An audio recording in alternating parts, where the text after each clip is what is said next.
Everyone, इस video में हम क्लास 8 की ज्योग्राफी स्टार्ट कर रहे हैं आज, जिसमें कि फर्स्ट चैप्टर से स्टार्ट कर रहे हैं। चैप्टर फर्स्ट है रिसोर्सेज। तो पढ़ना स्टार्ट करते हैं। Mona and Raju were helping Amma to clean their house. Mona और राजू अपनी अम्मा की हेल्प करते हैं हाउस को क्लीन करने में।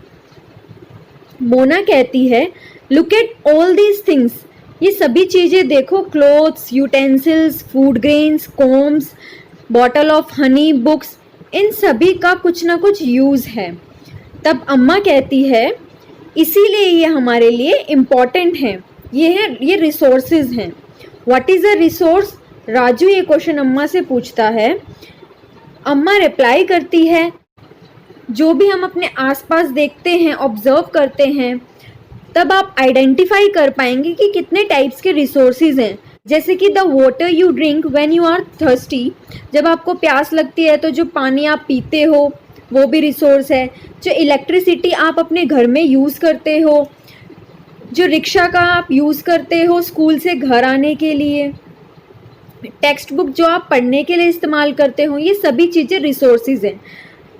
और फिर वो कहती हैं कि तुम्हारे फादर ने आज टेस्टी स्नैक बनाए हैं तुम्हारे लिए, और उसमें जो फ्रेश वेजिटेबल्स उन्होंने यूज़ किए हैं वो भी एक रिसोर्स है। Water, electricity, rickshaw, vegetable and text book have something in common. Water, electricity, rickshaw, vegetable, text book, इन सभी चीज़ में कुछ ना कुछ कॉमन है। ये सब चीज़ें हम यूज़ करते हैं। So they have utility. Utility means इनका कुछ ना कुछ यूज़ है। Utility or usability is what makes an object or substance a resource. Utility या फिर जो उनका यूज़ होता है वो किसी ऑब्जेक्ट को या फिर सब्सटेंस को रिसोर्स बनाता है। क्यों? क्योंकि उनकी कुछ ना कुछ ज़रूरत होती है। कोई भी चीज़ रिसोर्स कब बनती है, राजू ये जानना चाहता था। अम्मा told the children that things become resources only when they have a value. अम्मा अपने बच्चों को कहती है कि कोई भी चीज़ रिसोर्स जब बनती है जब उसकी कोई वैल्यू होती है, उसका कोई यूज़ होता है, यूटिलिटी होती है, जिससे कि उसकी वैल्यू बनती है। और सभी रिसोर्स की कुछ ना कुछ वैल्यू होती है, ऐसा उनकी अम्मा कहती हैं। वैल्यू का मतलब वर्थ, मीन्स उनकी कुछ ना कुछ कीमत हो। कुछ रिसोर्स की इकोनॉमिक वैल्यू होती है और कुछ की नहीं होती है। फॉर एग्जाम्पल, मेटल्स में have an economic value, a beautiful landscape में नॉट। जैसे कि मेटल्स हैं, उनकी इकोनॉमिक वैल्यू है, मीन्स उनको सेलिंग के पर्पज़ के लिए यूज़ किया जा सकता है, तो उनकी एक इकोनॉमिक वैल्यू है। लेकिन जो ब्यूटीफुल लैंडस्केप है, एक सुंदर जो दृश्य होता है, एक सीनरी होती है, माउंटेन्स हैं जहाँ पर अच्छा एनवायरनमेंट है, ग्रीनरी है, लेकिन उसकी इकोनॉमिक वैल्यू नहीं है। बट बोथ आर इम्पोर्टेंट, लेकिन दोनों ही चीज़ें इम्पोर्टेंट है और ह्यूमन की नीड्स को सेटिस्फाई करती हैं। कली जो कुछ रिसोर्सेज जो हैं इकोनॉमिकली वैल्यूएबल बन जाते हैं टाइम के अकॉर्डिंग। जैसे कि तुम्हारी ग्रैंड मदर की अगर होम रेमेडीज़ है, जो घरेलू नुस्खे हैं, उनकी मार्केट वैल्यू नहीं है, कॉमर्शियल वैल्यू नहीं है, लेकिन अगर वो उन्हें पेटेंट करा लेती हैं और किसी मेडिकल फॉर्म को सोल्ड कर देती हैं, बेच देती हैं, तो उनकी इकोनॉमिकल वैल्यू जो है बन जाएगी। ऐसे कोई रिसोर्स जो है इकोनॉमिकल वैल्यूएबल बन जाता है टाइम के साथ साथ। पेटेंट का मतलब क्या होता है? ये एक एक्सक्लूसिव राइट होता है। किसी भी एक पर्सन का अगर कोई आइडिया है, न्यू क्रिएटिव या इन्वेंशन है, तो उसके ऊपर उसका राइट होता है, और अगर वो उसको पेटेंट करा लेता है कि उसके अलावा कोई यूज़ नहीं कर सकता उनकी परमिशन के बिना, या फिर किसी को इस यूज़ करना है तो उनको पे करना पड़ेगा उसके लिए। तो ये होता है पेटेंट किसी आइडिया के ऊपर या फिर इन्वेंशन के लिए। Time and technology are two important factors that can change substances into resources. Time और टेक्नोलॉजी दो इम्पॉर्टेंट फैक्टर्स हैं जो सब्सटेंसेस को रिसोर्सेज में बदलते हैं। टाइम के साथ साथ कुछ चीज़ें चेंज होती हैं और टेक्नोलॉजी के आने से रिसोर्सेज बन जाती हैं कुछ चीज़ें, और दोनों ही चीज़ें रिलेटेड हैं पीपल की नीड्स के लिए। People themselves are the important resource. लोग खुद भी एक मोस्ट इम्पॉर्टेंट रिसोर्स हैं। उनके जो आइडियाज़ हैं, नॉलेज है, इन्वेंशंस, डिस्कवरी, जिससे कि और भी रिसोर्सेज का क्रिएशन होता है। हर एक डिस्कवरी या फिर इन्वेंशन से और भी चीज़ों में फ़ायदा मिलता है। जैसे कि फायर की डिस्कवरी के बाद प्रैक्टिस ऑफ कुकिंग स्टार्ट हुई और भी अदर प्रोसेसेस में यूज़ होने लगी फायर। जैसे व्हील का इन्वेंशन हुआ तो उन्हें न्यूअर जो मोड्स थे ट्रांसपोर्ट के उसमें यूज़ किया जाने लगा। सभी मोड ऑफ ट्रांसपोर्ट में व्हील का इस्तेमाल किया जाने लगा। The technology to create hydro electricity has turned energy in fast flowing water into an important resource. जैसे कि जो टेक्नोलॉजी का इस्तेमाल किया गया हाइड्रो इलेक्ट्रिसिटी बनाने में, जो फास्ट फ्लोइंग वाटर में बनाई जाती है, वो भी एक इम्पॉर्टेंट रिसोर्स है। Glossary technology, it is the application of latest knowledge and skill in doing or making things. Technology latest knowledge की एप्लीकेशन, मतलब जो लेटेस्ट नॉलेज है उसको अप्लाई करना, स्किल को अप्लाई करना कोई भी चीज़ करने में या फिर बनाने में, वो है टेक्नोलॉजी। जैसे कि टेक्नोलॉजी का यूज़ किया गया हाइड्रो इलेक्ट्रिसिटी को क्रिएट करने में। रिसोर्सेज को जनरली क्लासिफाई किया गया है natural resources, human made resources and human resources में। नेचुरल रिसोर्सेज ऐसे रिसोर्सेज जो हमें नेचर से मिलते हैं बिना ज़्यादा मॉडिफिकेशन के, बिना उसमें ज़्यादा चेंज किए, उन्हें हम नेचुरल रिसोर्सेज कहते हैं। जैसे कि जो एयर हम ब्रीथ करते हैं, वाटर जो हमें रिवर्स और लेक्स में मिलता है, सॉइल, मिनरल्स, ये सभी नेचुरल रिसोर्सेज हैं। ये सभी फ्री गिफ्ट्स हैं नेचर के और इनको डायरेक्टली यूज़ किया जा सकता है। कुछ केसेस में टूल्स और टेक्नोलॉजी की ज़रूरत होती है नेचुरल रिसोर्स को बेस्ट पॉसिबल वे में यूज़ करने के लिए। नेचुरल रिसोर्सेज को भी क्लासिफाई किया गया है डिफरेंट ग्रुप्स में। ये डिपेंड करता है लेवल ऑफ डेवलपमेंट पे और उनके यूज़ पर, ओरिजिन, स्टॉक एंड डिस्ट्रीब्यूशन पर। On the basis of their development and use, resources can be classified into two groups: actual resources and potential resources. Actual resources वो resources होते हैं जिनकी quantity के बारे में हमें पता होता है और जिनको प्रेजेंट में यूज़ किया जा सकता है। जैसे कि जर्मनी के रूरल रीजन में जो कोल के डिपॉजिट हैं, वेस्ट एशिया में जो पेट्रोलियम है, या फिर महाराष्ट्र में डेक्कन प्लेट्यू की जो डार्क सोइल है, ये सभी एक्चुअल रिसोर्सेज में आते हैं। पोटेंशियल रिसोर्सेज क्या होते हैं? ऐसे रिसोर्सेज जिनकी जो एंटायर क्वांटिटी है उसके बारे में पता नहीं होता है, and these are not being used at present, और वो प्रेजेंट में यूज़ भी नहीं किए जाते हैं। ये रिसोर्सेज फ्यूचर में यूज़ किए जा सकते हैं। जो लेवल है टेक्नोलॉजी का एट प्रेजेंट वो इतना एडवांस नहीं है कि इन रिसोर्सेज को यूटिलाइज कर सके इजीली। यूरेनियम जो कि लद्दाख में पाया जाता है वो पोटेंशियल रिसोर्स का एग्जाम्पल है जो कि फ्यूचर में इस्तेमाल किया जा सकता है। हाई स्पीड विंड्स हैं, वो पोटेंशियल रिसोर्स थे 200 ईयर्स अगो, मतलब 200 साल पहले जो हाई स्पीड्स विंड्स चलती थी वो पोटेंशियल रिसोर्स थी, लेकिन आज वो एक्चुअल रिसोर्स हैं और विंड फार्म्स का इस्तेमाल किया जाता है एनर्जी को जनरेट करने के लिए। किसके थ्रू? विंड मिल्स का यूज़ किया जाता है नेदरलैंड में। ऐसे ही आपको इसमें से कुछ मिलेंगे नागरकोइल तमिलनाडु में और गुजरात की कोस्ट पर। ओरिजिन के बेसिस पर रिसोर्सेज को अबायोटिक और बायोटिक में क्लासिफाई किया गया है। अबायोटिक रिसोर्सेज होते हैं non living, while biotic resources होते हैं living. Soils, rocks, minerals are abiotic, but plants and animals are biotic resources. Natural resources को कैटेगराइज किया गया है renewable and non renewable resources. Renewable resources वो होते हैं जिनको दोबारा से रिन्यू या रिप्लेनिश किया जा सकता है जल्दी से।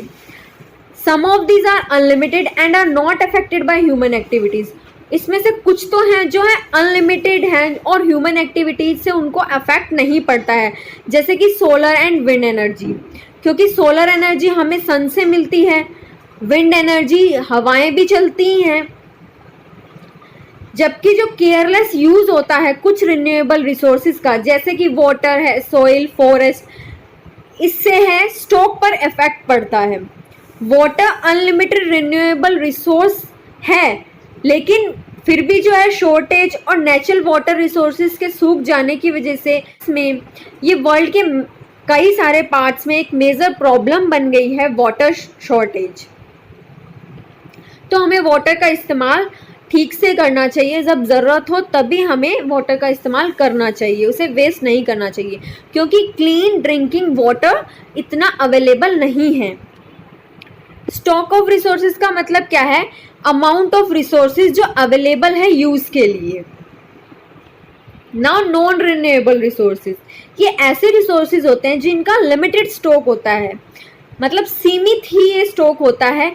एक बार अगर ये फिनिश हो जाता है, एग्जॉस्ट हो जाता है, तो इसको बनने में थाउजेंड्स ऑफ ईयर्स लग जाते हैं, और ये पीरियड इतना ज़्यादा होता है कि जो ह्यूमन लाइफ स्पेन से भी ज़्यादा है। ऐसे रिसोर्सेज को हम नॉन रिन्यूएबल कंसीडर करते हैं, जैसे कि कोल, पेट्रोलियम, नेचुरल गैस इसका एग्जाम्पल है, जिन्हें थाउजेंड्स ऑफ ईयर्स लग जाते हैं बनने में। और डिस्ट्रीब्यूशन के बेसिस पर रिसोर्सेज उबिक्विटस और लोकलाइज्ड रिसोर्सेज जो कि हर जगह पाए जाते हैं, जैसे कि एयर जो हम ब्रीथ के लिए यूज़ करते हैं, are ubiquitous, but those which are found only in certain places. और ऐसे रिसोर्सेज जो सिर्फ कुछ ही प्लेसेस पर पाए जाते हैं वो लोकलाइज्ड होते हैं, जो किसी एक पर्टिकुलर प्लेस पर पाए जाते हैं, जैसे कि कॉपर, आयरन और। नेचुरल रिसोर्सेज का डिस्ट्रीब्यूशन डिपेंड करता है नंबर ऑफ फिजिकल फैक्टर्स पे, जैसे कि टेरेन, वहाँ का एरिया कैसा है, माउंटेनियस है, प्लेन एरिया है, क्लाइमेट कैसा है, एल्टीट्यूड, हाइट कितनी है। जो डिस्ट्रीब्यूशन है रिसोर्सेज का वो अनइक्वल है, कहीं पर रिसोर्सेज ज़्यादा मिलते हैं, कहीं पर बहुत कम मिलते हैं, बिकॉज इन फैक्टर्स में डिफरेंसेस हैं अर्थ पर जगह जगह।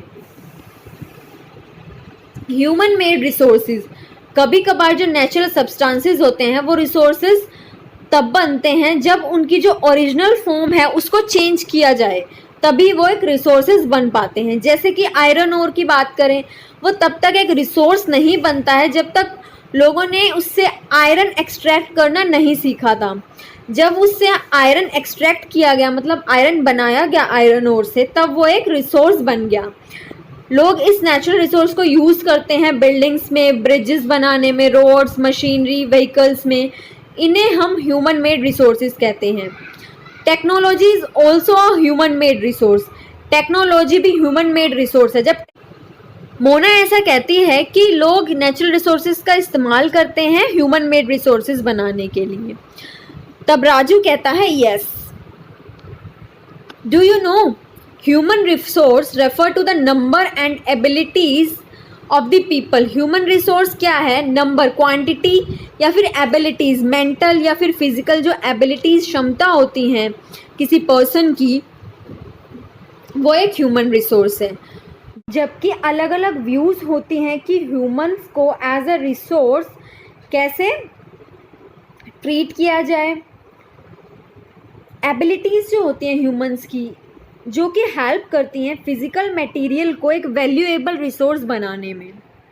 People can make the best use of nature to create more resources when they have the knowledge, skill and the technology to do so. लोग नेचर का बेस्ट यूज़ तभी कर सकते हैं रिसोर्सेज को बनाने के लिए जब उनके पास उस चीज़ की नॉलेज हो, स्किल हो या फिर टेक्नोलॉजी हो। इसीलिए ह्यूमन बींग्स भी एक स्पेशल रिसोर्स हैं। लोगों को ह्यूमन रिसोर्स कहा जाता है। एजुकेशन, हेल्थ किसी भी पर्सन को वैल्यूएबल रिसोर्स बनाती है। Improving the quality of people skills so that they are able to create more resources is known as human resource development. ये लोगों की जो स्किल्स हैं उनकी क्वालिटी को इम्प्रूव करती है ताकि वो और भी रिसोर्सेज को क्रिएट करने के लायक बन सकें। तो ये सब क्या है? ह्यूमन रिसोर्स डेवलपमेंट है। अब यहाँ humans are interdependent on each other. Humans आपस में एक दूसरे पर इंटरडिपेंडेंट हैं। कैसे? फॉर एग्जांपल, फार्मर्स हमें फूड ग्रेन्स प्रोवाइड करते हैं और साइंटिस्ट उनको सजेस्ट करते हैं कि जो उनकी एग्रीकल्चर से रिलेटेड प्रॉब्लम्स हैं उनको वो कैसे डील कर सकते हैं और फार्म प्रोडक्शन को कैसे इम्प्रूव कर सकते हैं। इस तरीके से ह्यूमंस जो हैं आपस में इंटरडिपेंडेंट हैं। देखती मोना को एक बुरा सपना आता है। वह सपने में देखती है कि जितना भी पानी था अर्थ पर वो सूख चुका है, जितने भी ट्रीज़ हैं वो काट दिए गए हैं, अब कहीं भी कोई छाया नहीं है और कुछ भी खाने पीने के लिए नहीं है। लोग इस परेशानी में इधर उधर घूम रहे हैं, खाने को ढूंढ रहे हैं। told her mother about the dream. Amma, can this really happen? She asked. Mona अपने सपने के बारे में अपनी मदर को बताती है और पूछती है, क्या अम्मा ऐसा रियल में हो सकता है? अम्मा रिप्लाई करती हैं, यस, अगर हम केयरफुली यूज़ नहीं करेंगे रिसोर्सेज को, इवन रिन्यूएबल रिसोर्सेज भी जो हैं वो भी स्केयर्स हो सकते हैं, ख़त्म हो सकते हैं, और जो नॉन रिन्यूएबल रिसोर्सेज हैं वो भी डेफिनेटली बिल्कुल एग्जॉस्ट हो जाएंगे।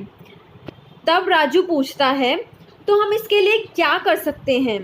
अम्मा रिप्लाई करती है, लॉट्स, बहुत सारी चीज़ें, जैसे कि हम रिसोर्सेज को केयरफुली यूज़ कर सकते हैं, उन्हें हमें टाइम देना चाहिए ताकि वो रिन्यू हो सके, जिससे रिसोर्स कंजर्वेशन हो सके। हमें सस्टेनेबल डेवलपमेंट करना चाहिए। There are many ways of conserving resources, कई ऐसे तरीके हैं जिनसे रिसोर्सेज को कंजर्व किया जा सकता है। अगर हर एक पर्सन कंट्रीब्यूट करता है जो कि अपना कंजम्पशन थोड़ा रिड्यूस करता है और रिसाइकिल करता है, रिसोर्सेज की रीयूज़ करता है चीज़ों को, तो ज़रूर एक डिफरेंस हो सकता है, क्योंकि हमारी जो लाइफ है वो लिंक्ड है, आपस में एक दूसरे से कहीं ना कहीं जुड़ी है।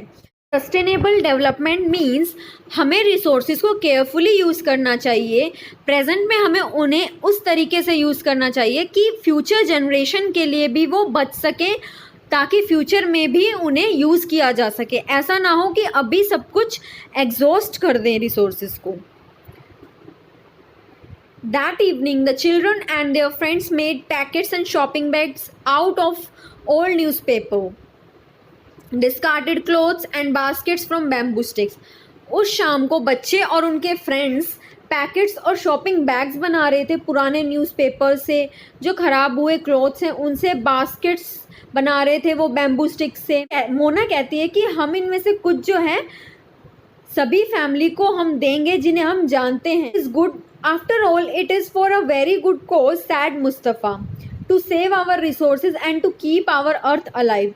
अपने रिसोर्सेज को सेव करने के लिए और अपनी अर्थ को अलाइव रखने के लिए।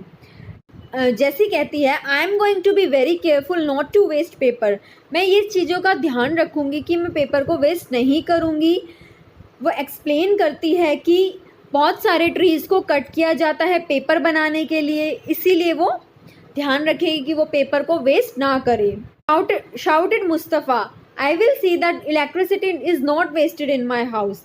मैं ये देखूँगा कि इलेक्ट्रिसिटी मेरे घर में वेस्ट नहीं हो रही हो। इलेक्ट्रिसिटी वाटर से बनती है और कोल से बनती है। आशा कहती है, मैं ये मेक श्योर करूँगी कि वाटर मेरे घर में वेस्ट ना हो, क्योंकि हर एक ड्रॉप वाटर की प्रीशियस है। हम एक साथ मिलकर ही डिफरेंस कर सकते हैं। ऐसी ही कुछ चीज़ें हैं मोना, राजू और उनके फ्रेंड्स करते हैं। क्या आप कुछ कर रहे हैं वाटर को सेव करने में या फिर रिन्यूएबल रिसोर्सेज को बचाने के लिए? आप किस तरीके से कंजर्व करेंगे रिसोर्सेज को? The future of our planet and its people is linked with our ability to maintain and preserve the life support system that nature provides. हमारी प्लैनेट का जो फ्यूचर है और इस पे जो लोग हैं वो जुड़े हुए हैं हमारी एबिलिटी से कि हम जो लाइफ सपोर्ट सिस्टम जो कि नेचर ने प्रोवाइड किया उसको कितना मेंटेन और प्रिजर्व कर सकते हैं। इसीलिए हमारी ड्यूटी बनती है कि जितने भी रिन्यूएबल रिसोर्सेज हैं उनका सस्टेनेबल तरीके से इस्तेमाल हो। जो डाइवर्सिटी है लाइफ की अर्थ पे उसको बचाया जाए। जो डैमेज होता है नेचुरल एनवायरमेंटल सिस्टम को उसको कम किया जाए। कुछ प्रिंसिपल्स हैं सस्टेनेबल डेवलपमेंट के लिए। Respect and care for all forms of life. हमें रेस्पेक्ट और केयर करनी चाहिए सभी फॉर्म्स ऑफ लाइफ की। ह्यूमन लाइफ की क्वालिटी को इम्प्रूव करना चाहिए। अर्थ की जो वाइटलिटी है, डाइवर्सिटी है, उसको कंजर्व करना चाहिए। नेचुरल रिसोर्सेज के डिप्लेशन को मिनिमम करना चाहिए और अपना जो पर्सनल एटीट्यूड है एनवायरनमेंट को लेकर उसको चेंज करना चाहिए। अगर कोई सोचता है कि एनवायरनमेंट को कोई फ़र्क नहीं पड़ता, इसी तरीके से कंटिन्यू डैमेज करना चाहिए, तो ये ठीक नहीं है। Care for their own environment. Communities को ये बताना चाहिए कि अपने एनवायरनमेंट की खुद हमें केयर करनी है। तो यहाँ पर आपका ये चैप्टर हो गया है फिनिश।